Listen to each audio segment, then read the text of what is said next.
The UDU, Upland Development United, installed their neighborhood nodes throughout the entirety of Upland. Their reach was unmatched.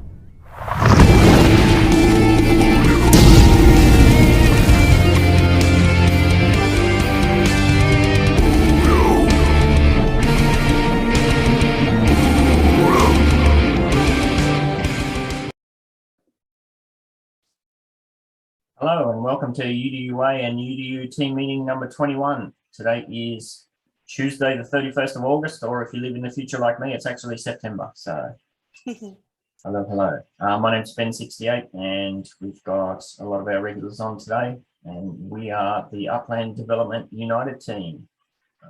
We're a team that's getting stronger and stronger in basic communication with each other and working towards, joint goals and that sort of thing.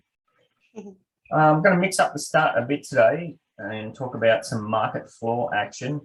I had a quick look last night before I went to bed. I only really focused on the tier 1 cities because, well, they're the best. They are. Yeah, absolutely. So I had a look at San Francisco. There's still my massive cell wall up at about 19.8K.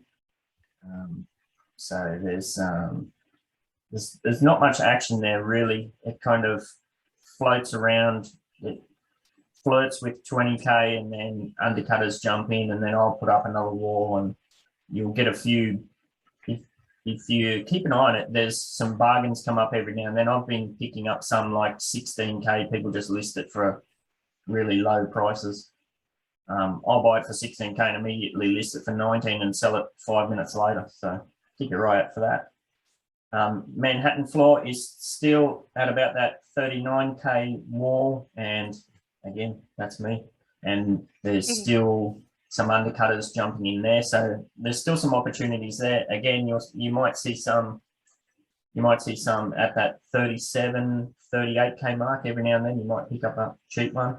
After my wall at 39K, Dizzy has a massive, just a monumental wall that's, I think he's 39,999 or something like that. So I can't see the wall in Manhattan changing anytime soon.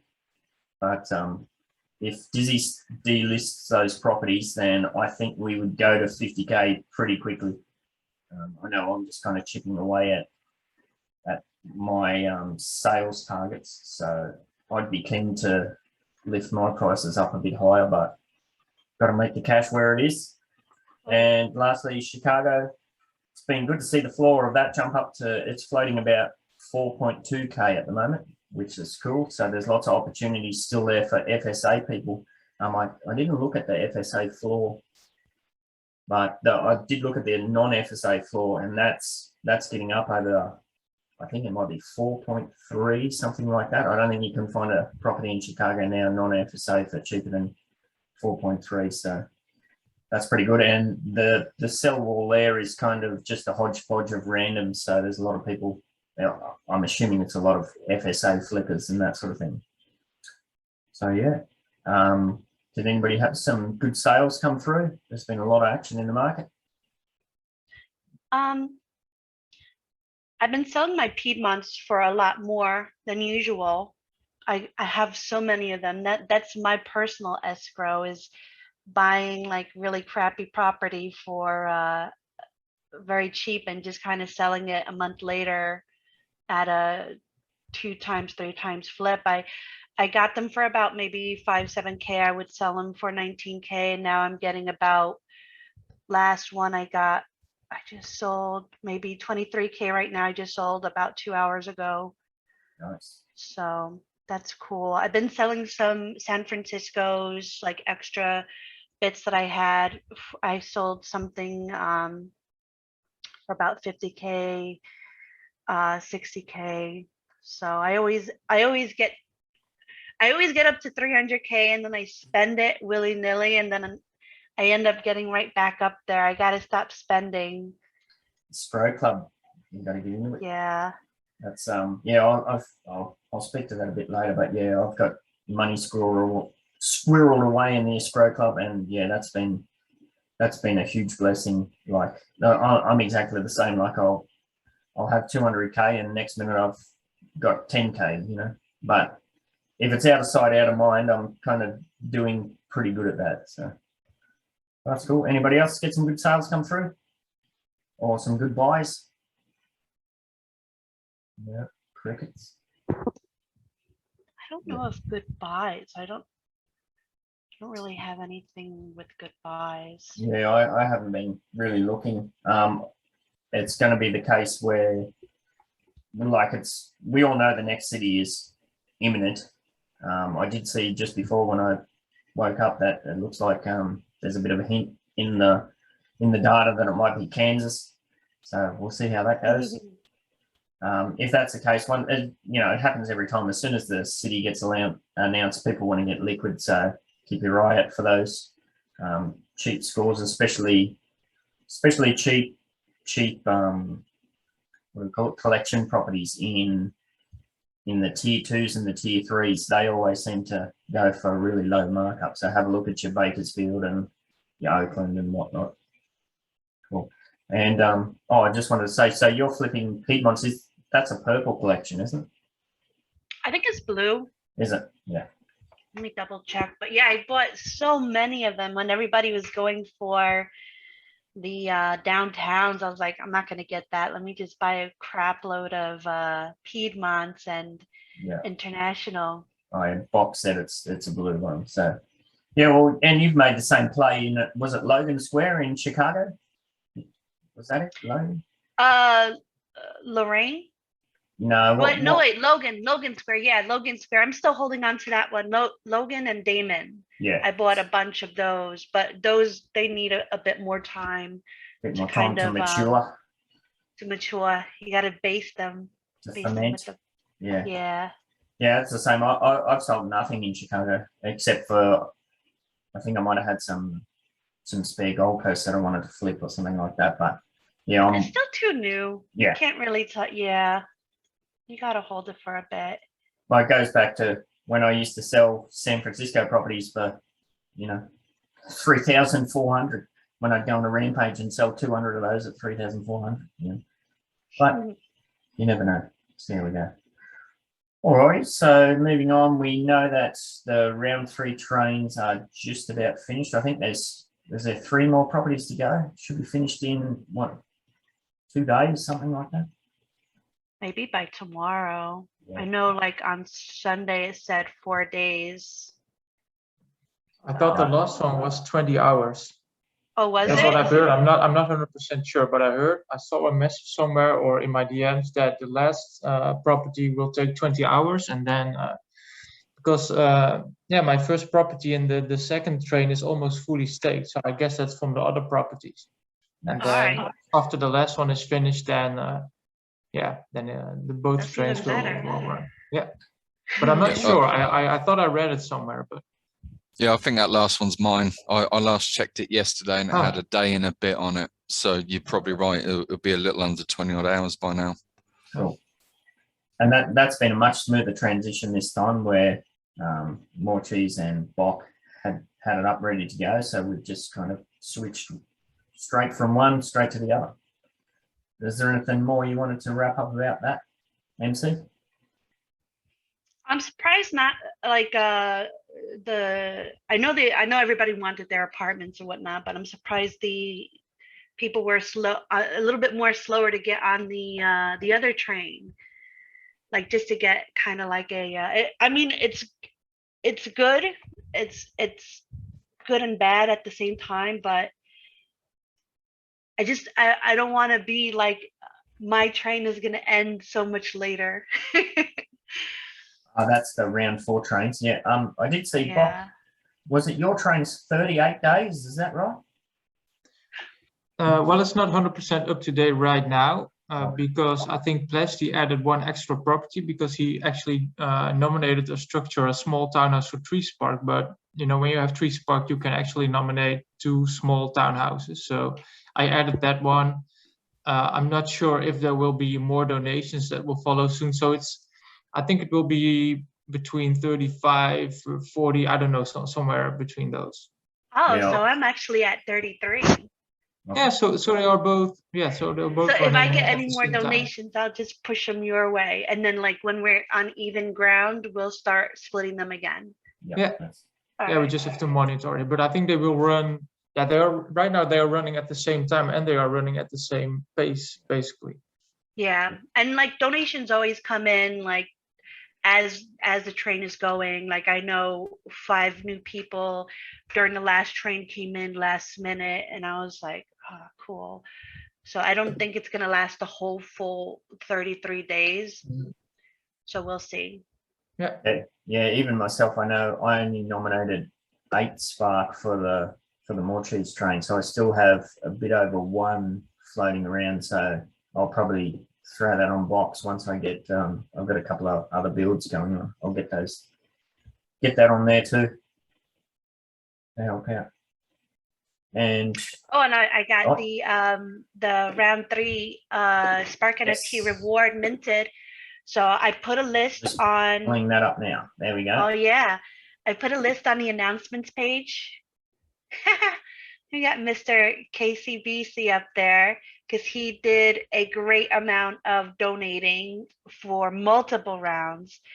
He had put like him and some of his peeps put about 20 at least. Spark, yeah. Thank you, Bakio. And yeah, I wanted to kind of like give him a bit of a shout out in this NFT reward. Yeah, it's very cool. And so you said that you've minted those and they will go out soon? Yeah. Yeah, cool. And you're not chasing anybody's wham still? Did everybody get back to you? I'm just waiting on Uplando to get back to me with a few whams from his side. Like I know Gobby is in the school thing, and we don't have him here, so I have to he's going to get me a list of the ones who he got to spark on us, for lack of a better word. Very cool. So how'd you come up with that idea? We were talking about a few other things. The NFT? Yeah. What was your process for that? Oh, you want me to say? Yeah, I'll put you on the spot. Okay. So originally I wanted to have Ben and I kind of like on a stage dancing for Uplando. And he was kind of making it rain spark on us. Yeah. And Uplando. When I put that idea to Uplando, I saw him kind of he get a little nervous, so I tweaked it. I tweaked it a bit, so it's a little more tasteful, and yeah. Nice. I would have liked to see the Uplando make it rain.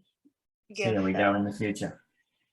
Mm-hmm. So we did, before we press record, we had a bit of a chat about what we're going to do with the round 5 train or trains. There's still a bit to discuss there internally before we put that out there, so we'll keep that under wraps for the time being. One of the things that did come up through the week was Verntar initiated a conversation about the UDU node pricing, where he was kind of the opinion that it was basically too expensive and out of reach of our newer members and that sort of thing. We kind of had a bit of a back and forth, and I don't know. I think it was a case of just reiterating why we price things the way we do, and hopefully made that a little bit clearer. Does anybody want to speak to that? Of course, I've been on the other end of it this whole time. I haven't had to buy internodes because, I've pretty much been the one setting them up. Yep. I'll speak to it because I just went through that. Yeah. Perfect. And this is Hawaiian fish. Yep. Yeah. Hence the fish floating around in here. Nice. yeah, you know, I've been interested in your node properties, and that's part of the reason I kind of joined or was interested in this community, was the organization, the community, and the friendship. But also, you know, it's looking to do this. You know, the game is financial, and honestly, when I first came on, I was interested in buying in on my own, and the floor prices are way above what you're offering. So I think that alone, I mean, I don't think it shouldn't be a handout. Everyone in here is here for specific, I mean, like I said, other than the community and the gaming, it is here. Point of the game is financial to an extent, right? UPX. Yeah. So you've offered what I really like that you had done, and I think it needs to be maybe reiterated, is that you have nodes or potential nodes in Chicago that are very reasonable. And I think you have a gambit from obviously MTU being the highest floor all the way down to, is it Long Street or? Longwood Drive, or it'd be the Longwood Park. Almond Park, right. that kind of area still has unminted. So there's no, right. There's no real excuse. Yep. Right. And I mean, and so, you know, you have that whole gambit. And I recently went in on LMU, and had bought in previous to that, because I was my first video before I even came over to you guys, I saw it, one of your videos, and the interest in developing that. And I believe in that project as well as I do all of these projects, but that one really fascinated me. And I bought in for a lot more, my first one, than I did when it was finally offered to me, you know, and I was patient, which I've learned here to be patient. But once it was finally offered, I got in for much lower than the one that I actually bought on my own at floor price. So I think that just needs to be reiterated to people that might maybe not understand that because they haven't been watching or haven't been following the threads as long. And I'll do what I can to kind of push that message as a newer member. That's awesome. Yeah. Thank you. And I can add to that. Yep. You're gonna talk. Go ahead. No, you say your piece, please. So basically, in my opinion, like, we're a Development United.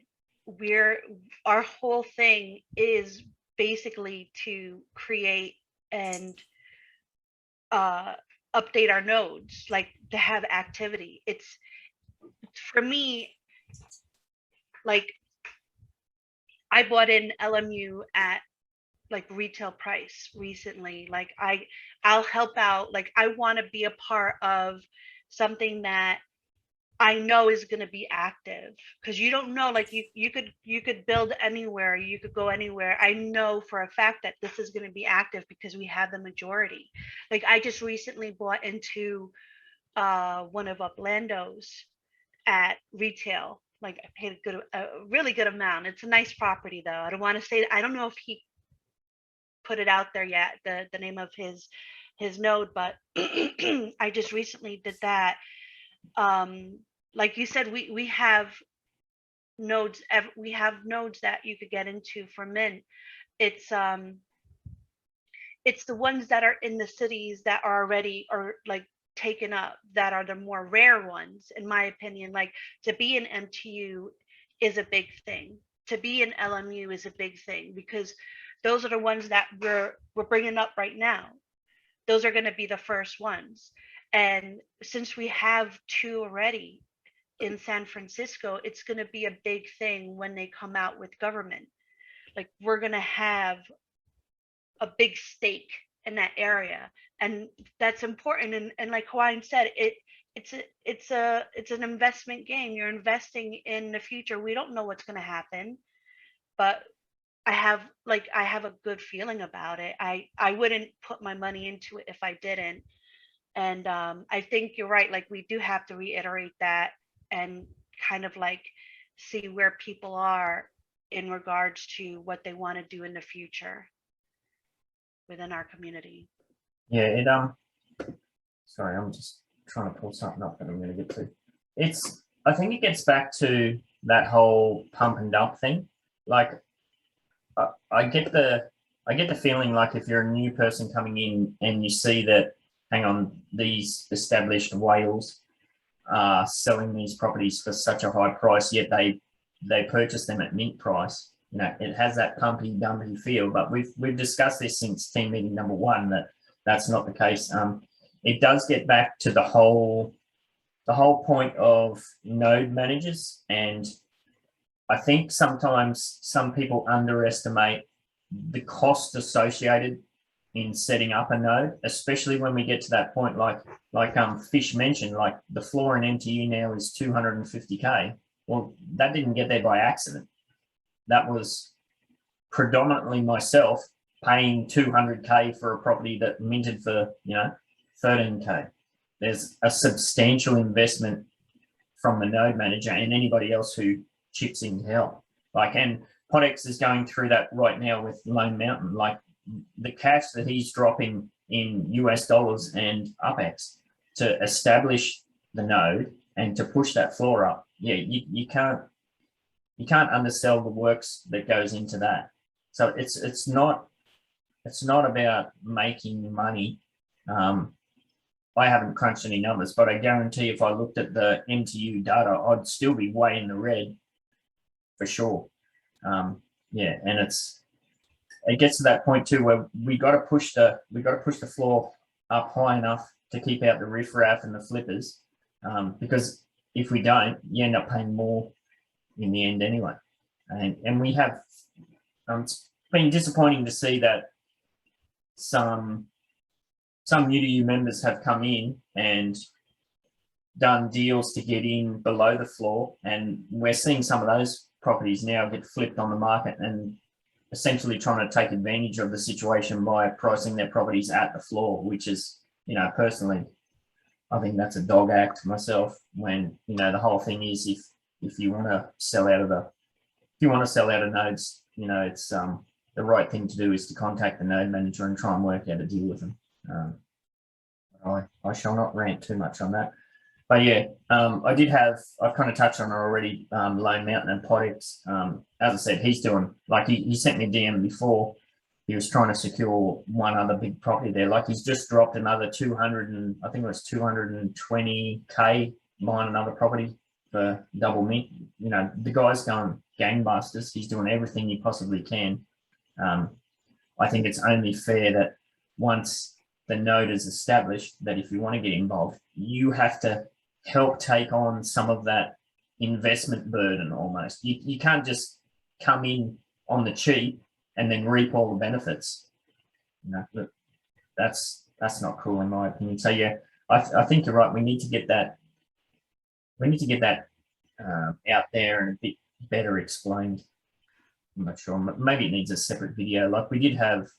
I've got those documents put up in the document section, which they do need a bit of an update. And we did have Tommy Lord put a short video together for them, but perhaps there's something a bit more specific needs to be done there. I'm not sure. Did anybody else want to touch on anything as far as LMU?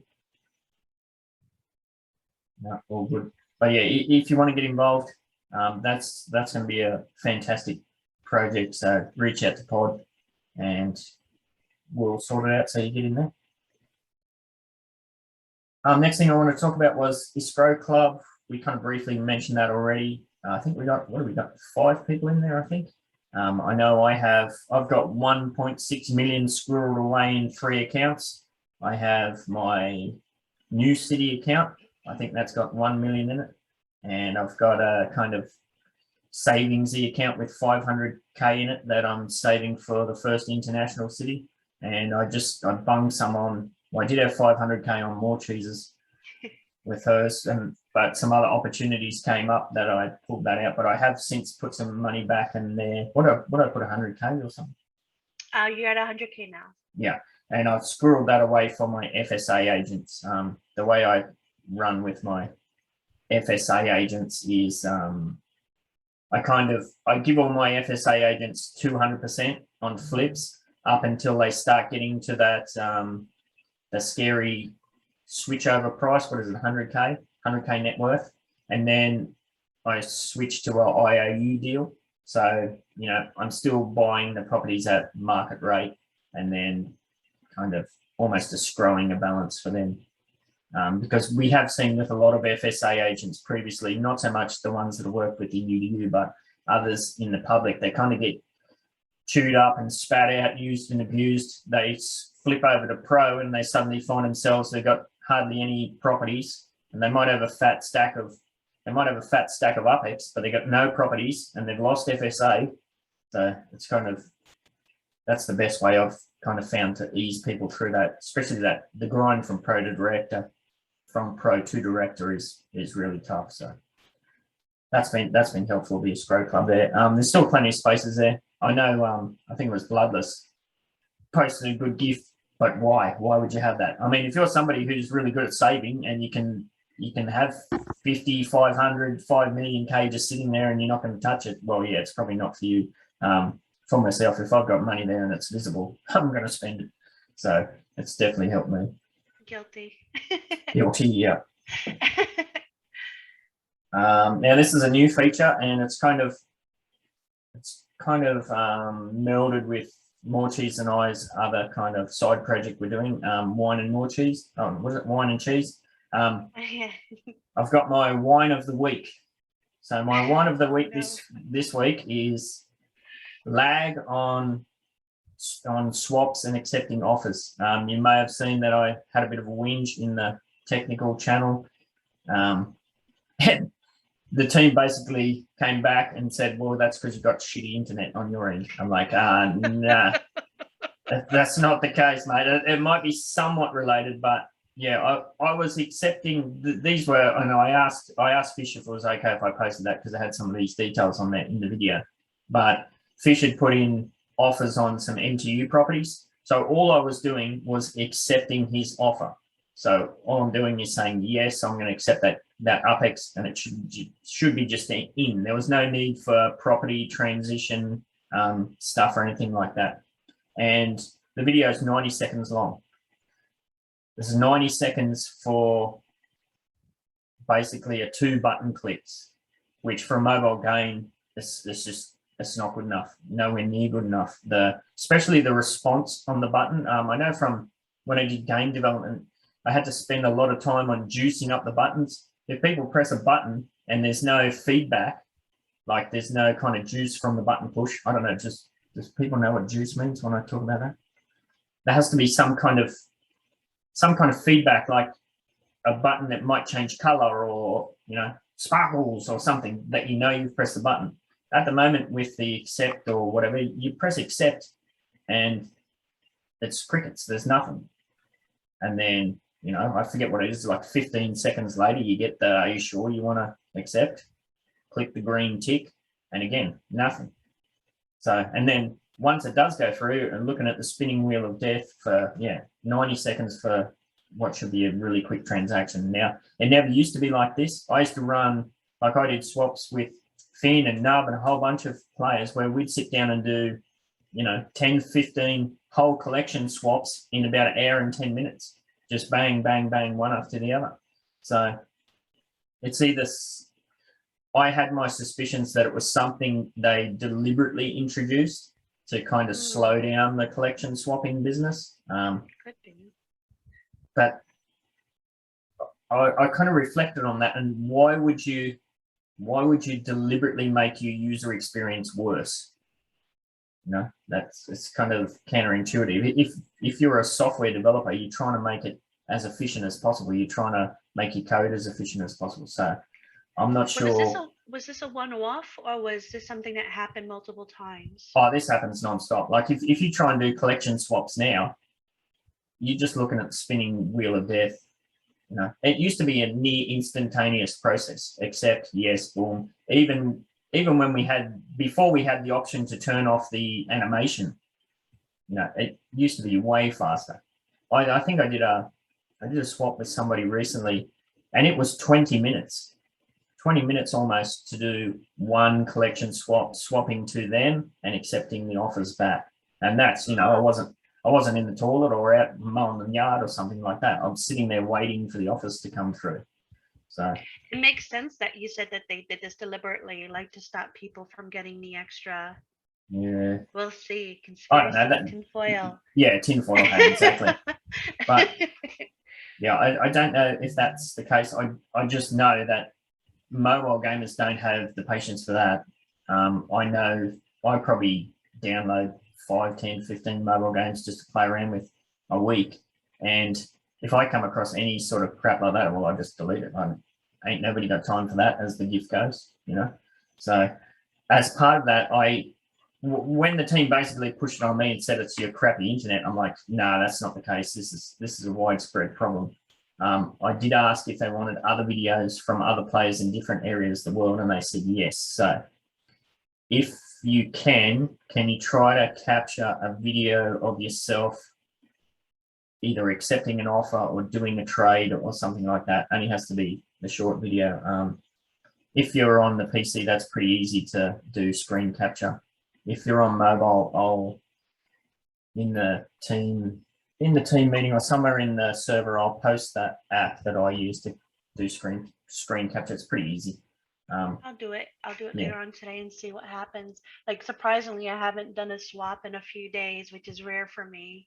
Yeah, it's any kind of information that we can give them will help them, you know, find whatever the issue is. I think it gets back to, like, this has been talked about a lot in the community, where it's kind of a tricky situation where the devs aren't allowed to really play the game. They don't really engage in the game, so they're not aware of the problems that we're facing almost on a day-to-day basis. And I think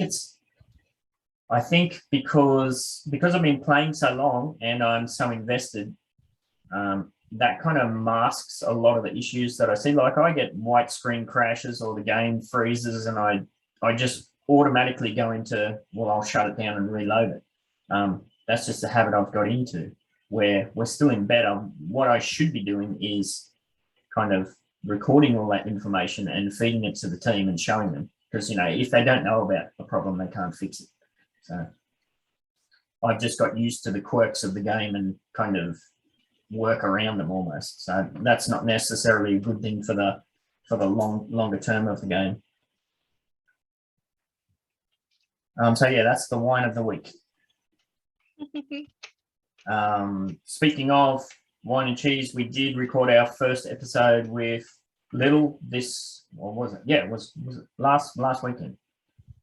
I don't know. This past weekend. Yeah, days are all melting into one. So that was a lot of fun. I don't know. Did you want to speak to that, MC? Yeah, it was. I was less nervous than I thought I would be. Lil was awesome. She did most of the work for us, which, thank you, Lil. She had a lot to say. We got to know a lot about her. It was her story is very interesting. How she, you know, came about. You know, what she went to school for. We got to see. I don't want to spoil anything. Give it away. Yeah, but she made something really awesome for us to kind of present during our first show. That's a good way to do it. And that would be awesome to kind of, you know, give out there to everybody who's a big Mighty Lil fan, which she's everywhere. Everywhere I go, I see her. Like, I belong to so many Discords, to so many networking going on within this game. And every time I show up somewhere, it's like, there's Lil, which is pretty cool. So I'm glad she's in the UDU with us, and I'm glad that she was our first interview. Yeah, so keep your eyes out. That will be going live at some stage. We've got a few things to square away before that happens. But yeah, we had a bit of fun, and we've still got some more bits and pieces to tie that up. Do we want to speak about our next guest, or are we going to keep that under wraps? Has that been secured? I think keep it under wraps for now. Okay. So that'll be another good one too. Yes. All right, moving on. I had my brain fart, I think it was last week, where I mentioned the point when we were discussing like international cities and that sort of thing, where I briefly mentioned UDU ambassadors, international ambassadors. I did talk to EH about this as we were talking about some other things. Yeah, it seems like that would be an interesting way to proceed. He did mention that, well, maybe it's not a good idea just to have one person as the ambassador in each city because it's going to, you know, create, I don't know, a monopoly or something like that. So we kind of mentioned that if there was 2 or 3 members that wanted to set up in a particular area, well, it'd be almost a council of minters. So did you understand what I meant by that? Did everybody understand what I mean by that when I say Do you mean UDU when ambassador? you mean when international cities open, somebody that kind of goes there and kind of takes over a specific area for us to jump on the wagon? Like, is that what you meant? Like, I know we have ambassadors for the second language stuff in our UDU, so I think you do need to explain this a little bit better. I understand, but I don't know if everybody else would. Yeah. So when I talked to EH, I mentioned that as soon as Japan or Australia comes on board, well, I'm not going to be dicking around in Chicago anymore. I'm going to be on the plane and I'm going to be over there. Not everybody's going to have an interest to go to every single international city. And, you know, especially with our newer members, they might not have the funds. We know that the prices are not going to be cheap. You're not going to get on the plane and fly to Hong Kong 3 or 4 times like I've sometimes done to Manhattan in a day. There's going to be a significant time element to travel there and a significant cost. So what I'm envisioning is, so say for instance, I move to Japan and More Cheese or somebody else, you want some properties in Japan, but you don't necessarily want to travel to Japan to get them. Well, if you know who the UDU ambassadors are, you can reach out to them and say, look, here's the property I want. Can you mint it for me? I would think that to be in that ambassador role, you'd have enough liquidity to handle most basic transactions. Like if we're only talking, and yeah, I'm not talking about setting up nodes. I'm just talking about regular properties, whether it's collection properties or who knows, it could be just somebody wants to secure their 3 property collection, you know, the base collection like New Yorker and bloody San Franciscan and that sort of thing. So yeah, would you really want to spend, I don't know, 10K to travel for a day and a half to get to a city and then meet 3 cheap properties and then fly back? Or would you rather just contact an ambassador that's in the team, get them to meet them for you, and you essentially pay the fees? So, you know, EH did mention, well, the fees are going to eat up a lot of the cost, but it depends on the size of the property, I guess. I mean, if you're somebody who wants to go over and spend a couple of million, well, yeah, you're going to be better off flying there yourself. But if you're only talking about a few smaller properties or something of that nature, then it's probably worth it to just eat those small fees. That's kind of more of the point. And like, you should be able to kind of like make the transaction quick so the liquidity frees up. Yeah. So like, let's say, for example, I'm most likely going to be there with you in Japan or Australia, but just for example's sake, if I do say, hey, can you get me like 3 properties in this area just so I'm there, and you mint them, I'm going to buy them from you right away just so Yeah. you have that liquidity moving again. Yeah, absolutely. Yeah, it's going to be a pretty straightforward process because you will know what the mint price is as soon as they've secured the property. Well, you put the offer in that covers the mint price and the fees. So yeah, it'll be a quick transaction. I mean, there will have to be some kind of commission put on the ambassador's end, but it wouldn't be much. Whether it's, I don't know, 2-3%, 5%, I'm not sure, but. I know I always personally give a little extra, like if somebody helps Yeah. me out in like a node area or something like that, I'll like, if the tax is like 1.5K, I'll give like 5K extra. Yeah. Like, yeah. Yeah, so all those details will be fleshed out if and when an international city comes on board. But just, yeah, I just wanted to get that out there. That's kind of boiling away as a bit of a thought process, bit of an idea. What else we got? Oh, I did, speaking of NFTs, I did put a silly NFT together based on the wine and more cheese, Evil Empire Samurai, It's an awesome riding on a dingo flying through the sky. So if you have wax burning a hole in your pocket, you can grab one of these silly looking things.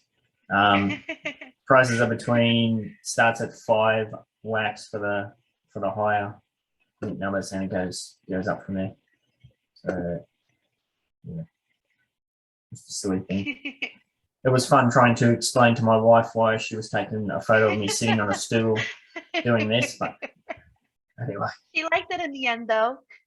She Yeah. liked that she laughed. Yeah. So that's there. My wax account is 5LPaywham. 5LPAY Wham, if you want to check it out. We'll put it on the YouTube description too. Oh yeah, I can do that as well. Yep. Sometimes you And speak Australian. what's that? Nothing. You're throwing the brush at me. Yeah. MTU block flyover, I've got written down. That was cool, and I'll go back to screen share because our friend Fish captured a good image of it. I tried to load it up before, but it wouldn't work. So this looks pretty cool. If you want to check out the MTU sign in the properties as you're flying over, if you're not sure where the area is, you can check out, I wrote down 339 Panorama Drive, and that'll get you in the general vicinity. So wave as you're going over. That's awesome. And Fish, did you want to speak to, I saw that you said that something had been updated where you were able to use it on a tablet or something? That's correct. So I've been playing, I don't play on my iPad because it's basically the mobile version. So it's easier on my phone, and and if I have to get my computer, I will. But I was able to, when they did this last update, which was, I guess, a couple days ago, or 3 days ago, whenever it was, sorry. Oh, so cute.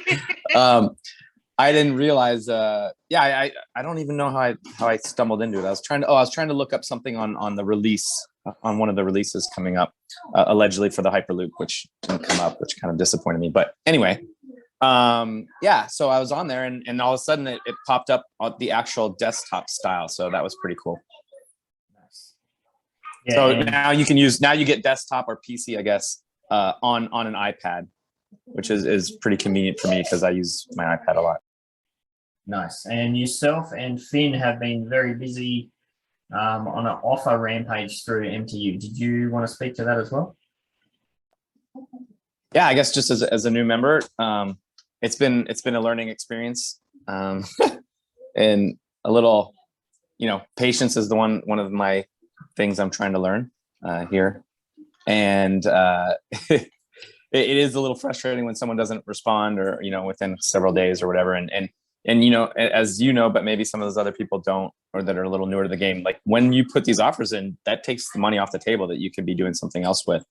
So I don't have a lot of money. I'm newer in the game, and so when I put in these offers, I'm kind of all in on 1 or 2 offers, and that's all I've got. So I anxiously await a response. But in doing so, I started seeing kind of a trend or a pattern with different individuals, and then I'm learning that how much of a resource UpX World is, and really for those new players, hey, go over there, check out the person that you're actually offering with, if they're not getting back to you, because you might realize, like I did I had offered on a guy that had a lot of different properties, and he was a pretty serious player, and then after I'd offered, he rejected my offer, but then hours later he started building in MTU a townhome, or not a townhome, an apartment, I think.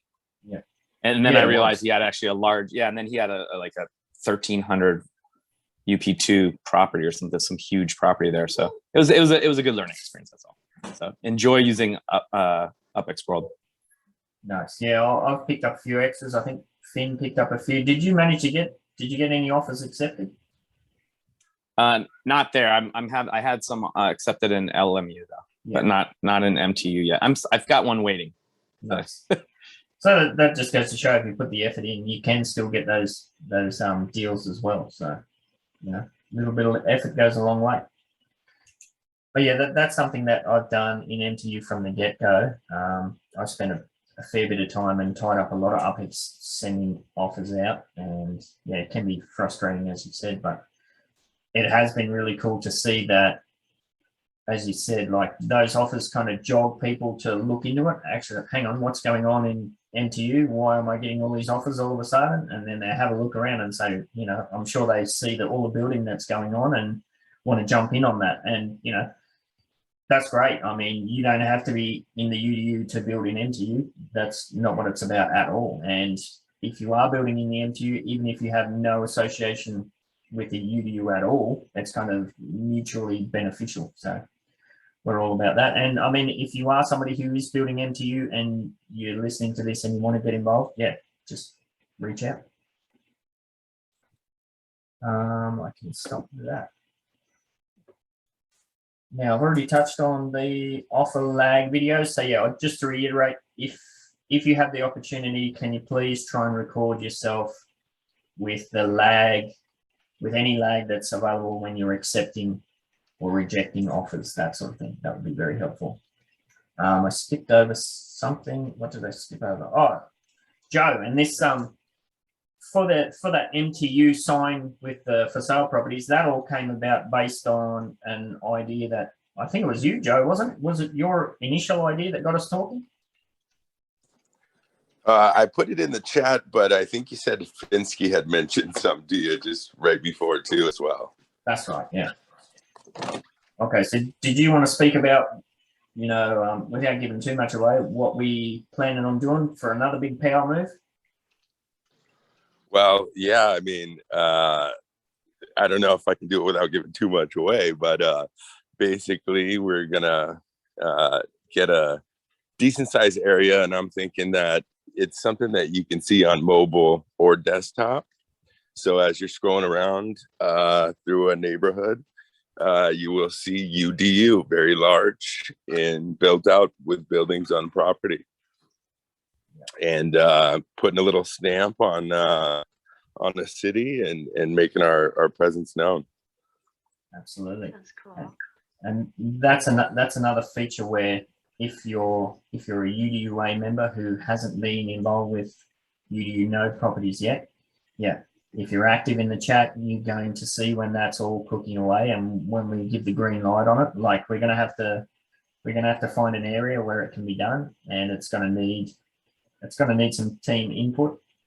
So yeah, there's always opportunities. Like we had the more cheese node pop up, you know, that was kind of a bit expensive, that one, but yeah, there's always opportunities around. And of course, oh, look at that, fishes. Aww. How you going, kids? Nice. So yeah, there's always opportunities, and you know, as we've mentioned all along too, we have had people come along and set up their own nodes. There's really nothing stopping you from creating your own node. Now, we have had that where people create their own nodes within the UDU and then they branch off to do their own thing, and that's cool too, you know. There's been plenty of that going on. But yeah,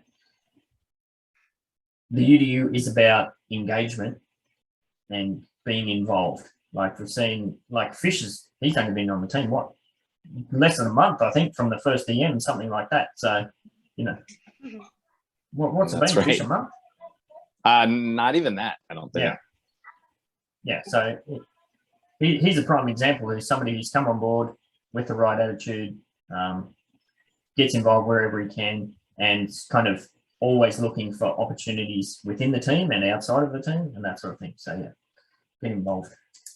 He's got a nice chunk of the more cheese node Absolutely. that I'm slowly trying to expand. I got a really nice big area all the way to the west side of the end of, what is it, northwest? I forget, but I didn't officially like expand it yet. It's still my node there, but yeah, It's one of those things where build it and they will come. Like he's just making it happen. You know? Yeah. Absolutely. The next thing we wanted to move on to was last week I touched on wanting to reach out and find out what the deal is with Balboa Terrace. like that was in Venom's node.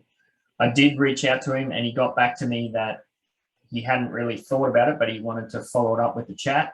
I said I was available that whole day to chat, but unfortunately he wasn't able to get back to me about it. So at this stage, it's still, Balboa Terrace is still completely unknown. I'm hoping I'll put the call out to him again today that I'm available all day to discuss it. Just know that if you're in Balboa Terrace, just hold on.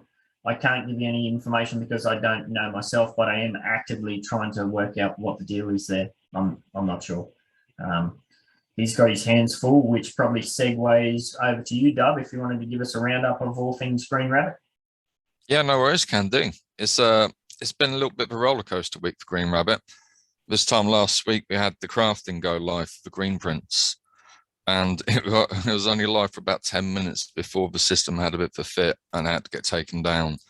What a lot of people don't know or didn't read up on was that the wax test net was down for a week or two prior to the launch. So all that critical testing and error and bug fixing just couldn't be done.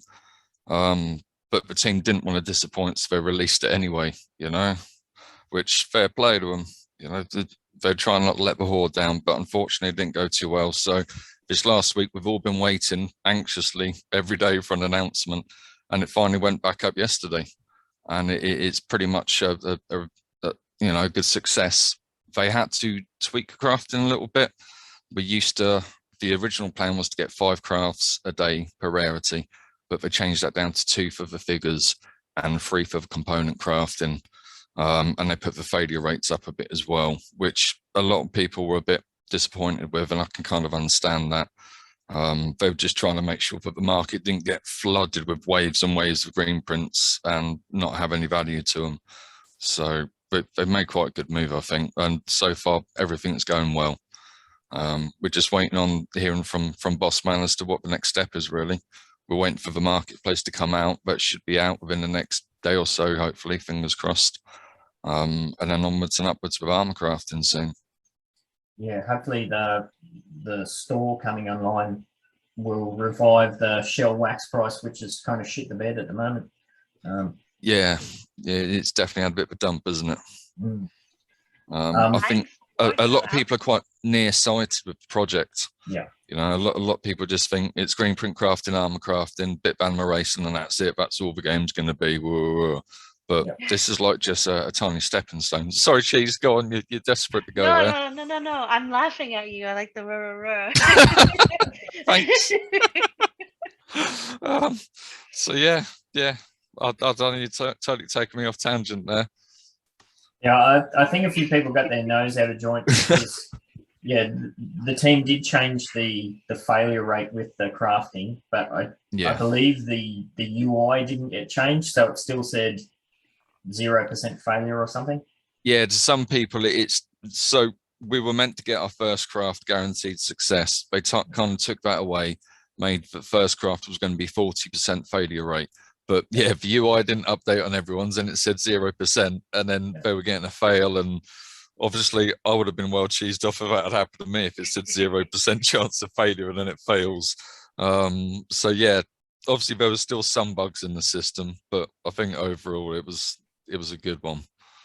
Yeah, we kind of discussed it briefly before we went live with the recording that it's interesting the almost gamble mechanics that are involved. Like I tried crafting a green print with 2 of my 3D figures and they both failed. So I had enough time, so I unstaked my mythic token and a couple of epic cards that I had and rolled the dice and ran a craft with that, and it actually went through and I got an epic turtle, which was cool. But then those NFTs are on cooldown for 24 hours, so I'm essentially losing 1 million shell by having them in cooldown. So it's interesting the play on the mechanics there that's quite cool, I think.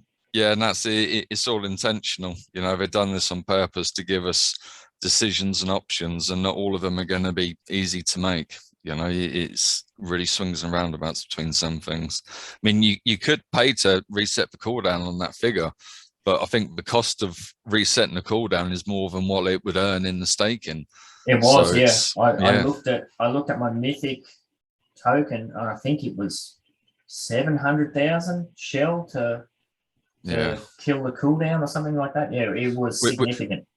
Which right now doesn't make much sense because we've only got the 2 crafts. That was with the intention in mind of having 5 crafts. You know, if you want to crank those 5 out a day, you can, but you're going to have to pay for it, sort of thing. You know. Yeah. So I imagine they're going to still be tweaking, but they got their eye on the numbers and they're going to make adjustments and tweaks, I'm sure. Yeah, and Venom's he's always interested in the community feedback. So if you have rather than just rage quitting and dumping your shell, if you have issues, reach out, and you know, without a doubt they'll take it on board at least. Oh, without a doubt, we've got a good team. Everyone takes good positive criticism on board. It's just the crybabies and the moaners that don't go down so well at the moment. But it happens. I can understand why people get frustrated. You know, it's just one of them. You can't please everyone with all these things, no matter how hard they try. Yeah, 100%. All right, the last thing I wanted to touch on is I did hint at another team game challenge, win some Apex, and now sneaky Mr. Bock with his clickety click skills, he managed to find the link and he got a bit overly excited and posted it, and he was raring to go. But I was like, hang on a minute, pull it down. I don't even know how you found that link, because as far as I knew, that game was hidden. So good job there. Now, the last time we run one of these, it was for the game PewDiePie, and Bock came away with, what was it, 200K, I think you walked away with? Yeah, it was 200K, yeah. So I'm not going to get so excited for this one, but I will put up a 100K prize again. So this is going to be for a really kind of quirky, weird game that I made up with one of my friends in Japan. Well, he posed for me, which kind of sounds really weird, but let me see if I can pull it up. So got that one. Yeah, so it's called BAM, the Big Angry Man. Snotberg's Revenge. This is a kind of inside joke between him and me. You don't need to worry about that, but yeah.